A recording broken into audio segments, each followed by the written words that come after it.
இதற்கு முந்தைய வீடியோவில் ஒரு வியாபாரத்தை வளர்ப்பதற்கு மிக வேகமாக வளர்ப்பதற்கு அந்த வியாபாரம் எந்த நாட்டில் செய்யப்படுகிறதோ அந்த நாட்டினுடைய பொருளாதாரம் மிக வேகமாக வளர்ந்தால், அதுக்கு அடுத்ததாக அதனுடைய சந்தை மிகப்பெரிய சந்தையாக இருந்தால் இந்த மிகப்பெரிய வளர்ச்சி என்பது சாத்தியமாகும் என்பது பார்த்தோம். அதற்கு கயானாவை ஒரு உதாரணமாக பார்த்தோம். ஆனால் அதே போல இன்னொரு உதாரணமாக இருக்கிறது ஆப்பிரிக்கா.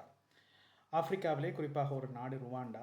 அதற்கு முதல் இந்த பொருளாதார வளர்ச்சி ஒவ்வொரு நூற்றாண்டுகளிலும் ஒவ்வொரு கண்டங்களுக்கு ஒத்ததாக இருக்கிறது. கண்டங்களோடு பொருந்தி வருகிறது. 19ஆம் நூற்றாண்டிலே ஐரோப்பா ஒரு வளர்ச்சியடைந்த ஒரு கண்டமாக வந்தது. 20ஆம் நூற்றாண்டிலே அமெரிக்கா ஒரு வளர்ந்த கண்டமாக இருந்தது. 21ஆம் நூற்றாண்டு என்பது ஆசிய நாடுகளினுடைய வளர்ச்சி என்று சொல்கிறார்கள். ஆப்பிரிக்கா வளர்வதற்கும் தென் அமெரிக்கா வளர்வதற்கும் அடுத்த நூற்றாண்டு வரை பொறுத்திருக்க வேண்டுமா, 22ஆம் நூற்றாண்டு வரை பொறுத்திருக்க வேண்டுமா என்றால் இல்லை.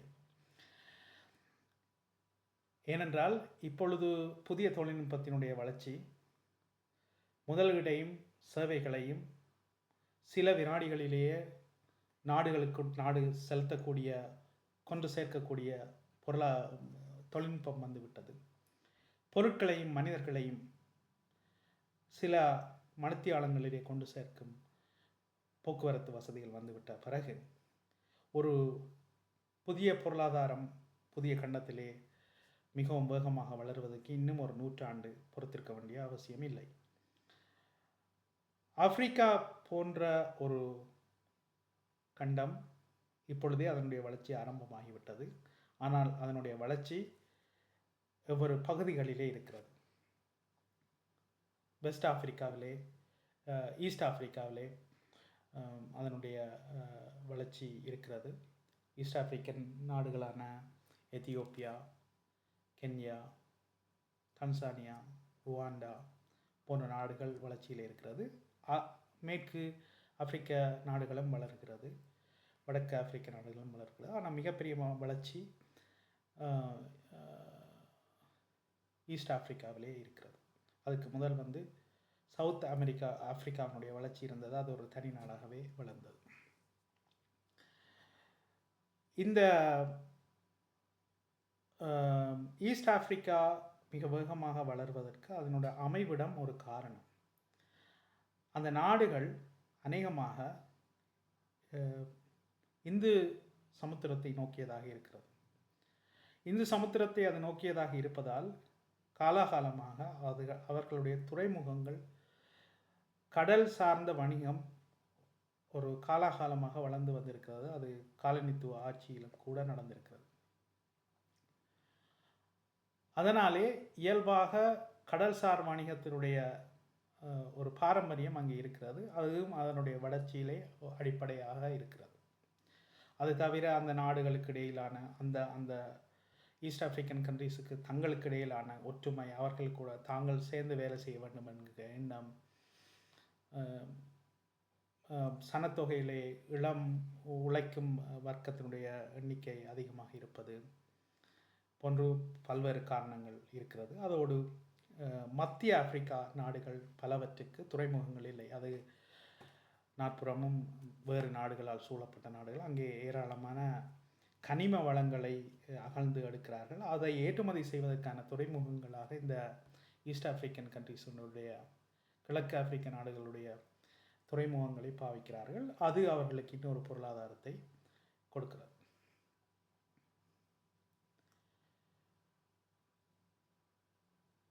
அப்படி என்றால் ஒரு ஆப்பிரிக்க நாட்டிலே ஒரு வியாபாரத்தை ஆரம்பித்து அது மிக வேகமாக வளர வேண்டும், ஆப்பிரிக்கா கண்டம் முழுவதும் வளர வேண்டும் என்றால் அங்கே 50க்கும் மேற்பட்ட நாடுகள் இருக்கிறது. 50 விதமான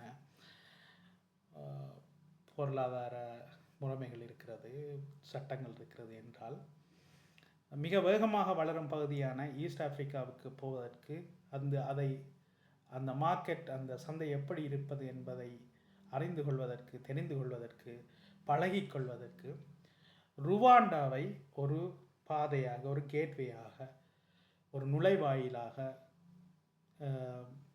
பாவிக்கலாம் ஏன் ருவாண்டா என்றால், ருவாண்டா மிக சிறிய நாடு ஒப்பீட்டளவில்.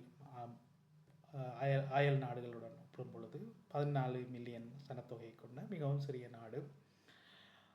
மிக பெரிய அளவிலான இயற்கை வளங்கள் எதுவும் இல்லை. அதை நான் சொல்லுவதெல்லாம் அயல் நாடுகளுடன் ஒப்பிட்டு. அதனாலே அது மிகப்பெரிய யுத்த சூழலுக்குள்ளால் உள்நாட்டு யுத்தத்தால் போய் வந்த வரலாறு அதற்கு இருக்கிறது. அதனாலே அவர்கள் தங்களுடைய நிலையை நன்றாக உணர்ந்து வைத்திருக்கிறார்கள். தங்களிடம் இயற்கை வளங்கள் எதுவும் இல்லை, தாங்கள் வளர்வதற்கு எந்த பெரிய ஆதாரமும் இல்லை. தாங்கள் வளர வேண்டுமானால் இந்த நாட்டை சரியாக இறுக்கமாக நிர்வகித்தால் மட்டுமே அது சாத்தியம் என்பதாலே அந்த நிர்வகிப்பை ஆரம்பித்திருக்கிறார்கள். அதனாலே ஒரு வளர்ச்சி ஒன்று ஆரம்பித்திருக்கிறது. இதை சிங்கப்பூரினுடைய ஆரம்ப காலத்துடன் ஒப்பிடலாம். சிங்கப்பூர் எப்படி ஆரம்ப காலத்தில் ஒரு ஏழ்மையான மீன்பிடி நகரமாக இருந்ததோ அதே போன்ற ஒரு ஏழ்மையான நாடாக, அதே நேரம் வளர்வதற்கான எல்லா நிர்வாக திறன்களையும் கொண்ட ஒரு நாடாக ருவாண்டா இருக்கிறது. அந்த ருவாண்டாவிலே ஒரு வெளிநாட்டவர் போய் ஒரு வியாபாரத்தை ஆரம்பிக்க வேண்டும் என்றால், அவர் ஒரு நிறுவனத்தை அங்கே ஆரம்பிப்பதற்கு 100% பங்குகளை ஒரு வெளிநாட்டவர் உரிமை கொள்வதற்கு அந்த நாடு அனுமதிக்கிறது, எந்தவித தடைகளும் இல்லாமல். வேறு நாடுகளைப் போல் உள்நாட்டவரும் அந்த உரிமை கோருதலில் பங்கேற்க வேண்டும் என்ற கட்டாயம் இல்லாமல். அதே போல குறைந்த முதலீடு இவ்வளவு தான் இருக்க வேண்டும் என்ற கட்டுப்பாடுகள் எதுவும் அங்கே இல்லை. இது ஒரு வெளிநாட்டவரை அந்த நாட்டுக்குள்ளே சென்று நிறுவனத்தை ஆரம்பிப்பதற்கு வழிவகுக்கிறது. அதே போல நிறுவனத்தை ஆரம்பித்து விட்டால் போதாது, அந்த நிறுவனத்தை ஆரம்பித்து அந்த நிறுவனத்தை நடத்துவதற்கு தேவையான வீசா அதை கூட ஒப்பீட்டளவில் மற்ற நாடுகளை விட இலகுவாக ருவாண்டா வழங்குகிறது. ஆனால் ருவாண்டாவில் வியாபாரம் ஆரம்பிப்பது இலகுவாக இருந்தாலும், அங்கே வளர்ச்சி என்பது இருந்தாலும், நான் ஏற்கனவே சொன்னது போல ஒரு வளரும் நாட்டுக்கு, ஒரு ஏழ்மை நிலையிலிருந்து மிக வேகமாக வளரும் நாட்டில் வியாபாரம் செய்வது என்பது ஒரு ஏராளமான சவால்களை கொண்டதாகத்தான் இருக்கும். அது ஒரு வளர்ந்த நாட்டிலே, முதிர்ச்சி அடைந்த நாட்டிலே இருக்கிற சவால்களை விட அதிகமாக இருக்கும். ஆனால் தூரநோக்கு பார்வையிலே பார்த்தால் அதனுடைய வளர்ச்சியும் அந்த வளர்ச்சி தரப்போகின்ற பெறுபேறும் ஒரு முதிர்ச்சி அடைந்த நாட்டிலே அடைகிற பெறுபேறை வளர்ச்சியை விட அதிகமாக இருக்கும். ருவாண்டாவை ஒரு பயிற்சி களமாக பாவித்து அங்கே அடையக்கூடிய வளர்ச்சியை அடைந்ததற்கு பின் அதன் அயல் நாடுகளான கென்யாவிலேயோ, எத்தியோப்பியாவிலேயோ, தன்சானியாவிலேயோ, அப்படி ஈஸ்ட் ஆப்பிரிக்கன் நாடுகளுக்குள்ளே போய் வியாபாரம், உகண்டா மிக வேகமாக வளர்கிறது, ஆரம்பிப்பதற்கான எல்லா சூழலும் இருக்கிறது. உகண்டாவிலே, கென்யாவிலே, தன்சானியாவிலே பல வெளிநாட்டவர்கள், குறிப்பாக இந்தியர்கள், இந்திய தமிழர்கள், தமிழ்நாட்டு தமிழர்கள், இலங்கை தமிழர்கள் வியாபாரம் செய்கிறார்கள். பெரிய அளவான பல்லாயிரக்கணக்கான ஏக்கரிலே விவசாய நடவடிக்கைகள் ஏற்பட்டு இருக்கிறார்கள் உகண்டாவிலே, கென்யாவிலே. ஆனால் நான் சொல்வது ஒரு கையிலே பெரிய முதலீடுகள் எதுவும் இல்லாமல் ஒரு கொஞ்சம் முதலீடை வைத்துக்கொண்டு என்னுடைய அறிவு, என்னுடைய ஆற்றல், என்னுடைய செயல் எல்லாவற்றையும் மிகவும் ஃபோக்கஸ்டோடு செய்வதற்கு தயாராக இருக்கிறேன். ஆனால் அந்த நாடு